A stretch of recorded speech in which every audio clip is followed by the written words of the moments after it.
Fala pessoal, aqui quem fala é o Anderson Miguel, falando diretamente de uma das salas do escritório da RTMax. Sejam todos muito bem-vindos. Esse é o canal onde eu vou falar sobre filosofia e gestão empresarial, os dois juntos e misturado. Eu tenho outros acessos a conteúdos que você pode estar acessando se você for empresário, desde nosso canal da RTMax no YouTube, mas também a nossa vertical Eleva Max, que tem plataforma de cursos, palestras em si, tá tudo aí nas redes sociais e também presenciais. Mas esse é o espaço onde eu vou poder ter uma conversa com você de uma forma mais reflexiva e com um gostinho de filosofia, que é o que eu gosto também, tá bom? Então, para iniciar esse projeto, eu faço um convite para você se inscrever já e também já soltar o like nesse vídeo, tá bom? Eu decidi falar nesse primeiro vídeo sobre justiça, né? Ou talvez o que é justo. Não sei se você pode ser que você já escutou falar sobre isso. Isso não é justo, né? Ou muitas vezes você já falou. Mas nós vamos discutir isso, tá bom? Se nós formos caminhar realmente pelo lado da filosofia, vários filósofos, né, falaram sobre justiça. Ali os primeiros, desde Platão, em A República, vamos ter também Aristóteles falando em Ética a Nicômaco, né?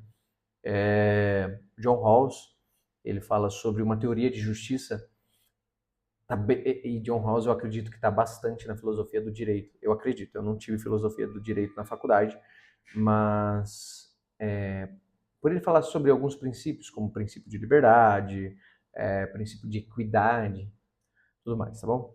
Mas essa questão sobre o que é justo, a gente vamos organizar. Então, vamos falar aqui sobre, no campo mesmo da filosofia. Platão define a justiça como uma harmonia entre os poderes. Ele fala sobre os governantes, razão, ele fala sobre os guerreiros, que é a coragem, e os trabalhadores, né, que é o desejo. Ele faz essa definição lá, desse tripé. E ele explica que a harmonia em si é quando todos fazem a sua parte e cooperam entre si. Então essa estabilização se chama harmonia.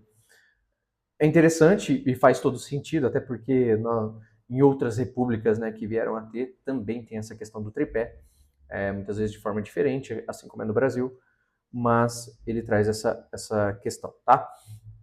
Ética e Nicômaco, de Aristóteles, inclusive, é o autor, é o filósofo que eu mais gosto. Ética e Nicômaco, ele não sabe se bem se ele foi escrito para o filho do Aristóteles ou para o pai do Aristóteles, né? Quem foi Nicômaco. Mas assim, ele traz a justiça distributiva e a justiça corretiva. Justiça distributiva, ele traz um pouco daquela questão não somente de distribuir por forma igual, até porque não existe isso na justiça, mas é aquela justiça meritocrática.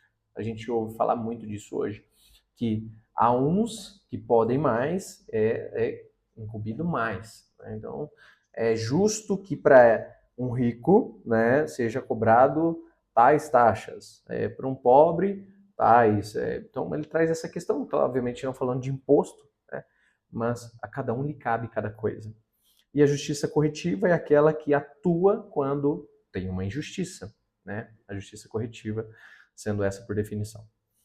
Aristóteles em si, ele é um dos autores que eu mais gosto, um dos filósofos que eu mais gosto, porque ele traz muito a questão da razão, né? O que é plenamente sociável, no sentido que é existencialismo humano, mas também o que é aplicável.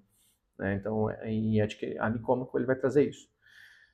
Vamos falar sobre John Rawls, ele traz o princípio da liberdade e o princípio da diferença. O princípio da liberdade é que todos têm direitos iguais perante a lei, né? Aquela que flexibiliza ou que é de alguma forma rígida, né? Mas ali a liberdade em si é determinada a todos. Não a libertinagem, a liberdade. É um pouquinho do que minha mãe falava, que onde começa a liberdade, onde acaba a liberdade de um, começa a liberdade de outro, tá bom? E dentro dessa questão ele também fala sobre o princípio da diferença. Só que ele não traz o princípio de que todos podem ser diferentes, ele traz que a única desigualdade que é permitida é aquela que favorece alguém que é menos favorecido. Então tem isso. Para concluir esse escopo, eu também traria Jesus Cristo, né? Se você, mesmo que você seja ateu, você tem que reconhecer que Jesus Cristo foi um grande filósofo, né? No meu caso, não. Para mim, faz parte da Trindade. Mas em Mateus 20, tem uma parábola onde ele conta sobre os trabalhadores da vinha. E aí ele conta que um fazendeiro tinha que fazer uma colheita, e aí foi lá, buscou uns caras de manhã para trabalhar. Falou, olha, 1 denário para você trabalhar, para mim. Pô, beleza, pô, legal, imagina só, 8 horas da manhã, essa galera vai trabalhar. Ele vê que precisa de mais um pouquinho de gente, porque tinha muito serviço. 10 horas ele vai falar, ó, quem foi trabalhar comigo? 1 denário a diária. Beleza.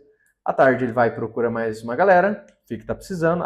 No fim da tarde tá precisando de mais gente, ele vai lá e busca 1 denário para trabalhar. Final da noite ali, ele vai pagar todo mundo. E os que entraram na parte da manhã falam bem assim, olha, isso não me parece justo, né? Eu trabalhei um dia todo e tô ganhando 1 denário. Esse cara que trabalhou por algumas horas tá ganhando a mesma coisa. Jesus fala, qual que é o combinado? E é aqui que a gente entra. Eu já ouvi muitas vezes sobre o que é justo, né? Acredito que você também. Mas basicamente a justiça se faz pelo, mesmo se a gente trouxer a ideia dos filósofos, é justo aquilo que é combinado, né? E a gente vai ouvir algumas coisas tanto de colaboradores quanto de empresários, se a gente for falar sobre colaboradores. Não é justo porque eu acho injusto o fulano que foi promovido primeiro que eu, um exemplo. Isso não é princípio de justiça. Talvez ele tenha mais hard skills, né? Ele conseguiu um curso, ele se mostrou preparado. Isso não tem uma correlação nenhuma. Ah, eu acho justo eu ter que cumprir o aviso, sendo que eu quero sair agora. E acho injusto se eu receber desconto por isso. Isso é regra, é lei trabalhista. Então tem várias situações onde não é sobre justo ou injusto. É como as coisas são. Mesma coisa os empresários. Eu acho injusto ter que pagar tantos impostos. Não é sobre ser justo ou injusto. É o que tem que fazer, eu tenho que fazer, você tem que fazer. E pode, por incrível que pareça, tem alguém que, por exemplo, sobre o tema impostos, ele não acha tão pesado, coisa do tipo. Então, qual é o combinado? Qual é o combinado para você ter empresa? Qual é o combinado para você ser empregado? Ninguém é obrigado a ficar numa empresa, mas é obrigado a vestir a camisa. Senão, se você está lá e não gosta de estar lá e faz de tudo para que, ou seja, você saia, seja demitido, você é fraudulento. Não é sobre justo. Então, para concluir esse assunto, ao falar sobre justiça, nós temos que preservar primeiro quais são as regras iniciais para que aquilo seja bom para os dois lados, favorecidos. Um tem que trabalhar, outro tem que pagar salário. Quando nós falamos sobre o que é justo, principalmente prioridade sobre combinados, por que eu tenho que bater meta se eu já tenho um trabalho, se eu tenho que executar meu trabalho? Não tenho que bater meta. Esse é o combinado? Existem outras empresas que têm outros tipos de combinado. Para finalizar, justo parte do princípio do que são as regras iniciais e quais são os combinados acertados. Valeu? Obrigado por estar aqui. Curte, comenta e se inscreve, tá bom? Nos vemos no próximo vídeo.